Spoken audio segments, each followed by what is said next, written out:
കഴിഞ്ഞ ദിവസമാണ് കൊട്ടക് മഹീന്ദ്രയുടെ നാലാം പാദ ഫലങ്ങൾ പുറത്തുവന്നത്. റിസൾട്ടിന്റെ അടിസ്ഥാനത്തിൽ അനലിസ്റ്റുകൾ നൽകുന്ന വ്യൂ, ഒപ്പം ടാർഗറ്റ് വില എന്നിവ മനസ്സിലാക്കാം. പ്രമുഖ ബ്രോക്കറേജായ CLSA ഓഹരിക്ക് ഹോൾഡ് എന്ന ശുപാർശയിൽ നിന്നും അണ്ടർ പെർഫോം എന്ന സ്റ്റാൻസ് ആണ് നൽകിയിരിക്കുന്നത്. എന്നാൽ ടാർഗറ്റ് വില 2125 രൂപയിൽ നിന്നും 2225 രൂപയാക്കി വർദ്ധിപ്പിച്ചിട്ടുമുണ്ട്. ബാങ്കിന്റെ ലാഭത്തെക്കുറിച്ചുള്ള അനുമാനങ്ങൾ ഇപ്പോൾ ബ്രോക്കറേജ് കുറച്ചിട്ടുണ്ട്. പ്രോഫിറ്റ് അനുമാനം 3% കുറച്ച് 5%ലേക്കാക്കി. നെറ്റ് ഇൻട്രസ്റ്റ് ഇൻകം കുറഞ്ഞതും പ്രവർത്തന ചിലവ് കൂടിയതുമാണ് കാരണം. നോമുറയും ഓഹരിക്ക് ബൈ എന്ന റേറ്റിംഗിൽ നിന്നും ന്യൂട്രൽ എന്ന സ്റ്റാൻസിലേക്ക് ഡൗൺഗ്രേഡ് ചെയ്തു. എന്നാൽ ടാർഗറ്റ് വില 2110 രൂപയിൽ നിന്നും 2200 രൂപയാക്കി ഉയർത്തിയിട്ടുമുണ്ട്. നുവാമയും ബൈ എന്ന ശുപാർശയിൽ നിന്നും ഹോൾഡ് എന്ന ശുപാർശയാണ് നൽകിയിരിക്കുന്നത്. ടാർഗറ്റ് വില 2040 രൂപയിൽ നിന്നും 2350 രൂപയാക്കി ഉയർത്തിയിട്ടുണ്ട്. ബേൺസ്റ്റൈൻ മാർക്കറ്റ് പെർഫോം റേറ്റിംഗ് ആണ് നൽകിയിരിക്കുന്നത്. 1950 രൂപയാണ് ടാർഗറ്റ് വില. ICICI ബാങ്ക്, കൊട്ടക് ബാങ്ക് എന്നിവ വെച്ച് നോക്കുമ്പോൾ ബാങ്കിന്റെ ഡിപ്പോസിറ്റ് ഗ്രോത്ത് കുറവാണ് എന്നാണ് അനലിസ്റ്റ് വ്യക്തമാക്കുന്നത്.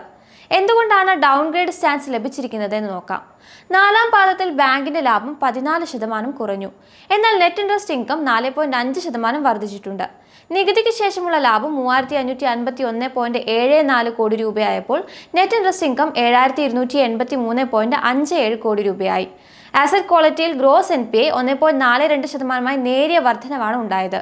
നെറ്റ് NPA 0.34%, വർദ്ധിച്ചിട്ടുണ്ട്. Total deposit 15% year on year ഉയർന്നിട്ടുള്ളത്.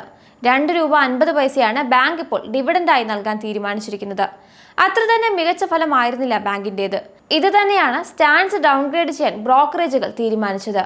എങ്കിലും 44 അനലിസ്റ്റുകൾ 29 അനലിസ്റ്റും ബൈ ശുപാർശ നൽകിയിട്ടുണ്ട്. 10 അനലിസ്റ്റുകൾ ഹോൾഡ് എന്ന ശുപാർശയും നൽകിയിട്ടുണ്ട്. 5 അനലിസ്റ്റുകൾ മാത്രമാണ് സെൽ എന്ന റേറ്റിംഗ് നൽകിയിട്ടുള്ളൂ. അതിനാൽ ലോങ് ടേമിൽ ഓഹരി പരിഗണിക്കാവുന്നതാണ്. നിലവിൽ കൈവശമുള്ളവർ അത് ഹോൾഡ് ചെയ്യാവുന്നതുമാണ്. ഡൗൺഗ്രേഡ് സ്റ്റാൻസ് ലഭിച്ചതിന് പിന്നാലെ കൊട്ടക് ബാങ്കിന്റെ ഓഹരികൾ 5%-ലധികം നഷ്ടത്തിലാണ് ഇന്ന് തുടരുന്നത്. SBIയുടെ കാര്യം നോക്കാം. SBI ഓഹരികളിൽ ബുള്ളിഷ് ഔട്ട്ലുക്കാണ് അനലിസ്റ്റുകൾ പങ്കുവയ്ക്കുന്നത്. മോത്തിലാൽ ഒസ്വാൾ ഓഹരിക്ക് ബൈ ശുപാർശ നൽകുന്നു. 915 രൂപയാണ് ടാർഗറ്റ് വിലയായി നൽകുന്നത്. എങ്കിലും 2026-27 സാമ്പത്തിക വർഷങ്ങളിലേക്കുള്ള ഏർണിംഗ്സിന്റെ അനുമാനം ബ്രോക്കറേജ് കുറച്ചിട്ടുണ്ട്. നിലവിൽ മാർജിനൽ സമ്മർദ്ദം തുടരുന്നു എന്നാണ് വിലയിരുത്തുന്നത്. ഇത് തുടരാൻ തന്നെയാണ് സാധ്യത. 950 രൂപ ടാർഗറ്റ് വില നൽകിക്കൊണ്ട് നുവാമയും ഓഹരിക്ക് ബൈ ശുപാർശ നൽകുന്നു. ഇൻഡസ്ട്രി ലോൺ ഗ്രോത്ത് വളരെ ശക്തമായി തുടരുന്നു എന്നാണ് ബ്രോക്കറേജ് അഭിപ്രായപ്പെടുന്നത്. JP മോർഗൻ ഓഹരിക്ക് ഓവർവെയ്റ്റ് സ്റ്റാൻസ് ആണ് നൽകിയത്. 915 രൂപയാണ് ടാർഗറ്റ് വില. CLSA ഓഹരിക്ക് ഔട്ട് പെർഫോം എന്ന സ്റ്റാൻസും നൽകുന്നുണ്ട്. 1050 രൂപയിലേക്ക് ഓഹരി കുതിക്കുമെന്നാണ് CLSA വിലയിരുത്തുന്നത്. ഓഹരിയുടെ ഏർണിംഗ്സ് എസ്റ്റിമേറ്റ് 4%-ആക്കി ബ്രോക്കറേജ് കുറച്ചിട്ടുണ്ട്. ബേൺസ്റ്റൈൻ ഓഹരിക്ക് മാർക്കറ്റ് പെർഫോം എന്ന സ്റ്റാൻസ് തന്നെയാണ് നൽകുന്നത്. 900 രൂപയാണ് ടാർഗറ്റ് വിലയായി നൽകിയിട്ടുള്ളത്. MK ഗ്ലോബലും അടുത്ത സാമ്പത്തിക വർഷം വരെയുള്ള ഏർണിംഗ്സ് അനുമാനം കുറച്ചിട്ടുണ്ട്. 1025 രൂപയിൽ നിന്നും 975 രൂപയാക്കി ടാർഗറ്റ് വില കുറയ്ക്കുകയും ചെയ്തു. ബൈ എന്ന ശുപാർശ നൽകുമ്പോൾ വാല്യുവേഷൻ ആകർഷകമായി തുടരുന്നു എന്നാണ് ബ്രോക്കറേജ് അനുമാനിക്കുന്നത്. 51 അനലിസ്റ്റുകളിൽ 41 അനലിസ്റ്റുകളും ഓഹരിക്ക് ബൈ ശുപാർശ നൽകുന്നു. 9 അനലിസ്റ്റുകൾ ഹോൾഡ് എന്ന ശുപാർശയും 1 അനലിസ്റ്റ് സെൽ എന്ന ശുപാർശയുമാണ് നൽകുന്നത്. വ്യൂ നൽകാൻ പ്രേരിപ്പിച്ച SBIയുടെ ഫലങ്ങൾ കൂടി അറിഞ്ഞിരിക്കാം.